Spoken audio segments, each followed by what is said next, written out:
जब से ये रजीम चेंज ऑपरेशन हुआ है तब से लेकर अब तक सहाफ़ियों पे जितना मुश्किल वक्त आया है इस दौर में, मेरा नहीं ख्याल पाकिस्तान की तारीख में कभी इस तरह हुआ हो। अब सहाफ़ियों को मारना शुरू कर दिया उन्होंने जान से। अरशद शरीफ शहीद की देखें, कब्र जो है उसकी मट्टी जो है वो अभी खुश्क नहीं हुई। जो बाजवा साहब पे खबर छपी है कि जो मोहसिन हसन भट्ट साहब हैं, बहुत सारे लोग ये जानते हैं कि आपका उनके साथ बड़ा अच्छा ताल्लुक था, इस ताल्लुक के बावजूद भी इन्होंने आपको डिफेंड नहीं किया। मैं ना उनसे दरख्वास्त की, ना आइंदा करूँगा, ना मुझे कोई उम्मीद है, ना मुझे कोई उनसे ज़रूरत है। सर ये बताइएगा कि आपकी गिरफ्तारी के दौरान आप पर कोई तशद्दुद तो नहीं किया गया? बिल्कुल दहशतगर्दों की तरह इन्होंने ट्रीट किया है कि जैसे हम किसी दहशतगर्द को उठा रहे हैं। वो इनको बिल्कुल शर्म भी नहीं आई इस बात पे। ये कोई तरीका नहीं जिसको मर्जी जब मर्जी हो आप दहशतगर्दों की तरह उठाएं। मैं एक जर्नलिस्ट हूँ तो मेरे साथ ये सलूक हो रहा है, आम शहरी के साथ क्या करते होंगे। MYK न्यूज़ की वीडियोस देखने के लिए हमारा चैनल सब्सक्राइब कीजिए और बेल आइकॉन को क्लिक कीजिए ताकि आप हमारी आने वाली वीडियो से बाखबर रह सकें। बिस्मिल्लाहिर्रहमानिर्रहीम, अस्सलाम वालेकुम नाज़रीन किराम, मैं हूँ आपका मेज़बान मोहसिन शहजाद मुग़ल और आप देख रहे हैं MYK न्यूज़। नाज़रीन, गुज़िश्ता चंद अरसे से जब से ये रजीम चेंज ऑपरेशन हुआ है तब से लेकर अब तक सहाफ़ियों पे जितना मुश्किल वक्त आया है इस दौर में, मेरा नहीं ख्याल पाकिस्तान की तारीख में कभी इस तरह हुआ हो। तो जिन सहाफ़ियों ने कैदोबंद की सोबतें झेली उनमें से एक जो भी बिल्कुल कल ही ज़मानत पर रिहा होकर आए हैं वो हमारे साथ मौजूद हैं, शाहिद असलम साहब। अस्सलाम वालेकुम सर। जी वालेकुम सलाम। सर आपके वक्त का शुक्रिया, आपने टाइम दिया। तो सर मुझे आपसे ये पूछना है कि कुछ हलकों से ये खबरें हमें मिली कि जो जनरल बाजवा साहब की तफसीलात लीक हुई हैं कि इस खबर से जो बाजवा साहब पे खबर छपी है, मेरा दूर दूर तक कोई लेना देना नहीं है। मैंने उनकी फैमिली या उनके जो टैक्स के मामलात है या उसकी डिटेल है, वो जिस सहाफ़ी ने भी ये खबर दी है मैंने उसको शेयर नहीं किया, उसको कोई डाटा ट्रांसमिट नहीं किया। मुझे इन्होंने बिल्कुल एक नाजायज़ और गैर कानूनी तरीके से घर से उठाया है, बिल्कुल दहशतगर्दों की तरह इन्होंने ट्रीट किया है कि जैसे हम किसी दहशतगर्द को उठा रहे हैं। ना कोई नोटिस, ना कोई सम्मन, ना कोई वारंट गिरफ्तारी। वो इनको बिल्कुल शर्म भी नहीं आई इस बात पे। और मुझे अफसोस भी सबसे ज़्यादा इस बात का है कि FIA को मैं पिछले 12-14 साल से कवर कर रहा हूँ, ठीक है। और FIA में कांस्टेबल से लेकर DG तक सारे मुझे जानते हैं और मैं इन सबको जानता हूँ ज़ाती तौर पर। लेकिन मैं ये नहीं कह रहा कि मैं जानता हूँ तो इसका मतलब ये है कि मुझे कोई फेवर दी जाती, नहीं। मैं बात प्रोसीजर की कर रहा हूँ, मैं बात जो है वो रूल की कर रहा हूँ, कायदे की कर रहा हूँ, कानून की कर रहा हूँ। भाई अगर आपको को मेरे पे इल्ज़ाम था तो आप मुझे बुला लेते, मैं पेश हो जाता। अगर आप सेटिस्फाई ना होते तो आप अरेस्ट कर लेते। ये क्या तरीका है किसी घर में 20-25 बंदे दरवाज़ा तोड़ के घुस जाएं? इनको शर्म नहीं आती ऐसे काम करते हुए? ये क्या, किस दुनिया में ऐसे होता है? ये सिर्फ़ और सिर्फ एक बहुत बड़ा हमला हुआ है आज़ादी सहाफ़त पे। ये सिर्फ शाहिद असलम की बात नहीं है, ये जितनी भी हमारी जर्नलिस्ट कम्यूनिटी है ये इसके साथ, ये उनको बेसिकली चुप कराने के लिए। और जब से ये ज़ाहिर है नई गवर्नमेंट आई है, हालांकि खान साहब के दौर में भी कोई बहुत अच्छा काम नहीं हुआ जर्नलिस्टों के हवाले से। जर्नलिस्टों पे बड़े तशद्दुद हुए, उनके घर में घुस के मारा गया, लोगों की नौकरियां गईं और हम सारों ने कंडेम किया इस बात को। अब बात उससे आगे बढ़ गई है, अब सहाफ़ियों को मारना शुरू कर दिया उन्होंने जान से। अरशद शरीफ शहीद की देखें, कब्र जो है उसकी मट्टी जो है वो अभी खुश्क नहीं हुई और अब ये मेरी कब्र की मट्टी जो है, मेरी कब्र का साइज़ जो है वो तैयार कर रहे हैं। तो मैं ये बात बड़े वाज़े कर दूं कि ना हक सच बात कहने से पहले कभी डरे, ना अब डरेंगे, ना पहले कभी डरे, ना अब डरेंगे, ना आइंदा डरेंगे। और कब्र में अगर इन्होंने डालना है, इसका मैं कहता हूँ सहाफ़ियों से जान छुड़ाने का जो मुल्क की अशराफी है ना, उनके लिए बड़ा आसान सा फार्मूला है, मैं इनको दे दूँ। एक पाकिस्तान के बड़े कॉन्ट्रैक्टर को ठेका दें एक कब्र का, कब्र एक नहीं बनाए, मतलब बार बार ना कब्र बनाए, एक ही बनाए। उसमें जितने सरकश सहाफ़ी हैं ना, जो रूल ऑफ लॉ की बात करते हैं, जमहूरियत की बात करते हैं, इस मुल्क में कायदे और कानून की बात करते हैं, इस मुल्क में आज़ाद मीडिया की बात करते हैं, आज़ाद सहाफ़त की बात करते हैं, उन सारों को उसमें डालें। चाहे वो हामिद मीर है, आसमा शराजी है, शाहज़ेब खान ज़ादा है, नदीम मलिक है, अंसार अब्बासी है, उमर चीमा, एजाज़ सैयद है, फ़ाज़ शहबाज है, असद तूर है, मतीउल्लाह जान है, आमिर ज़िया है, या कोई भी दीगर हैं। इन सारों को उसमें डालें, ऊपर मट्टी डाल दें या लेंटर डाल दें। इस मुल्क में ना तनकीद होगी, फिर ना कोई क्रिटिसिज्म होगा, ना किसी को तकलीफ़ होगी, इनकी जान छूट जाएगी। वगरना जब तक हम जिंदा हैं ये हम रिपोर्ट फैक्ट्स करते रहेंगे, हम ना डरेंगे, ना झुकेंगे, ना बिकेंगे। सर ये बताइएगा कि जो मोहसिन हसन भट्ट साहब हैं, जब वो IG बलूचिस्तान बने, उन्होंने आपको दावत दी, आप उनके पास भी गए, आपका इतना उनके साथ अच्छा ताल्लुक़, इतना करीबी ताल्लुक़ रहा, बहुत सारे लोग ये जानते हैं कि आपका उनके साथ बड़ा अच्छा ताल्लुक़ था।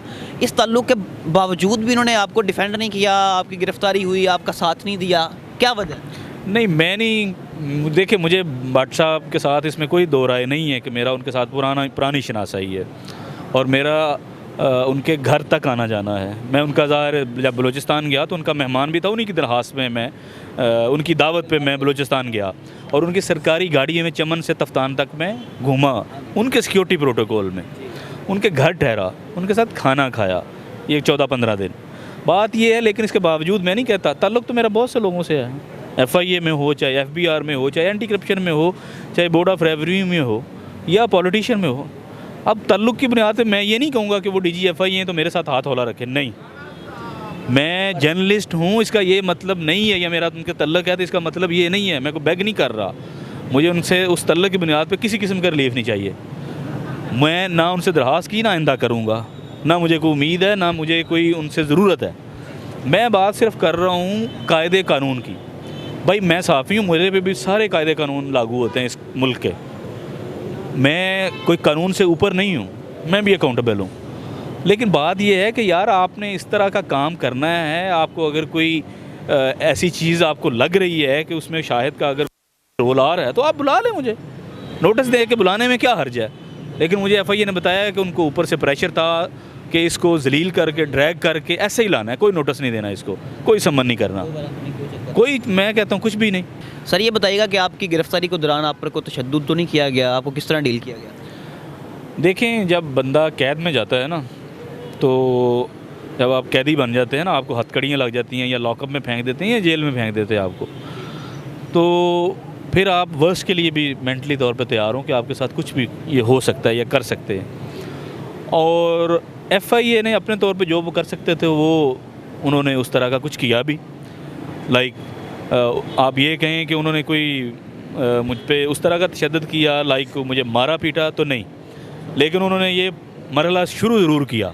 टॉर्चर किया? नहीं, टॉर्चर नहीं किया। उन्होंने जब पासपोर्ट मैं नहीं दे रहा था उनको, उन्होंने कहा जी खड़े हो जाएं, और तू खड़ा हो जा, जैकेट उतार दे, मुंह उधर कर ले दीवार की तरफ, कुर्सी बन जा, ठीक है, फिर हाथ ऊपर कर ले। तो ये सारी बकवास याद होती रही, बदतहजीबी से वो पेश आते रहे, लेकिन किसी का हाथ उठाने की ज़रूरत नहीं हुई, क्योंकि मैंने उनको बड़ा वाज़े कर दिया था।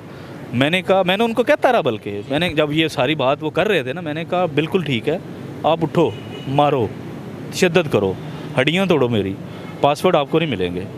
लेकिन ये बात याद रखना कि तुमने अगर मुझे हाथ भी लगाया ना, तो मैं ना सिर्फ यहाँ चीखो पुकार करूँगा, मैं अदालत में भी जाके बताऊँगा और मीडिया पे भी मैं शोर डालूँगा। इसलिए उनकी जुर्रत मुझे हाथ लगाने की नहीं हुई, लेकिन मेंटल टॉर्चर ज़ाहिर वो बार बार ज़रूर करते रहे कि ये कन्फेस करें कि डाटा आपने दी है। भाई ये काम मैंने नहीं किया तो मैं क्यों कन्फेस करूँ? आप निकालें सबूत, अगर आपने सबूत ना निकाले तो मैं पर्चे आप पे अब करवाऊँगा। ये बड़ी वाज़ेह आपको भट्ट साहब बता दूँ, DG FIA साहब, और जो भी मेरे इस सारे कर्म फरमा हैं FIA में, कि भाई राना सनाउल्लाह साहब ये मूँछों को ताव देना बंद करें, आप कुछ शर्म करें, हया करें। FIA आपके अंडर है, शर्म करें, कुछ इन अदारों को बेहतर करें। इस मुल्क में हमने रहना है, हम इस मुल्क के शहरी हैं, कानून के मुताबिक चीज़ों को डील करें। ये कोई तरीका नहीं जिसको मर्जी जब मर्जी हो आप दहशतगर्दों की तरह उठाएं। मैं एक जर्नलिस्ट हूँ तो मेरे साथ ये सलूक हो रहा है, आम शहरी के साथ क्या करते होंगे? सर आपका कोई डाटा शाटा तो नहीं लिया गया, आपके लैपटॉप मोबाइल डाटा निकाला गया हो, आपके कॉन्टैक्ट्स देखे गए हो, आपका सारा मतलब इस तरह तो नहीं किया गया? भाई मोबाइल उनके पास है, लैपटॉप उनके पास है, ठीक है, और मुझे पता है FIA की क्या कैपेसिटी है, वो पासवर्ड किस तरह से ब्रेक करने की उनकी कितनी कैपेसिटी है या नहीं है। किया होगा कि नहीं? ये डेफिनेटली उन्होंने कोशिश की है, अगर उसमें वो कामयाब होते हैं कि नहीं, ये मैं आपको 30 जनवरी को बताऊंगा जब कोर्ट में अपीयर होऊंगा। आपको लगता है कि नहीं होंगे? मैं कहता हूँ 30 जनवरी को इसका जवाब दूंगा मैं, जब मैं और FIA कोर्ट में आमने सामने होंगे। ठीक है सर, आखिरी पैगाम क्या देंगे, अब क्या करने जा रहे हैं, आपकी क्या प्लानिंग है, इनको कैसे डील करें? मेरा पैगाम अपनी कम्युनिटी के लिए, सहाफ़ती कम्युनिटी के लिए, और जो हमारी लीगल कम्युनिटी है, लीगल फ्रेटर्निटी है, जो वकला बरादरी है, उनके लिए पैगाम है कि भाई हमें इकट्ठे होना होगा, हमें एक दूसरे को सपोर्ट करना होगा। ये मुश्किल की घड़ी है। ये बात ये नहीं है कि शाहिद असलम पे ये वक्त आ गया, शाहिद असलम तो कुछ भी नहीं है, ही इज़ नोबडी। किसी और पे भी आ जाएगा, ये किसी भी सहाफ़ी पे आ सकता है। पहले अरशद शरीफ का हमने देख लिया है, अब इससे पहले कि और एक और सहाफ़ी की कब्र बने, कुछ होश के नाखुन लें हम, और ये भूल जाएँ कि हम किस अदारे के लिए काम कर रहे हैं, किसके लिए नहीं कर रहे। सबसे पहले हम जर्नलिस्ट हैं, हम सारों को अपने अदारों के मालकान के इंटरेस्ट को एक साइड पर रख के सबसे पहले अपना इंटरेस्ट ये देखना होगा कि being journalist we are a community, हमें एक दूसरे को सपोर्ट करना होगा, हमें जागना होगा, कबूतर की तरह आंखें बंद नहीं करनी होगी कि बिल्ली छोड़ देगी। बिल्ली ने नहीं छोड़ना, बिल्ली ने निगलना शुरू कर दिया है, खाना शुरू कर दिया है। उससे पहले कि एक एक की बारी है, इकट्ठे हों, आंखें खोलें और एक दूसरे को सपोर्ट करें, तब जाके हम ये जो मिशन है या जो कॉज़ है आज़ादी इज़हार का, हक़ का, सच का, तब ये जर्नी हमारी जारी रहेगी, वगरना मिट जाएंगे सब कुछ। नाज़रीन किराम, इसी के साथ इजाज़त दीजिए, इंशाल्लाह फिर मुलाकात होगी। अल्लाह हाफ़िज़।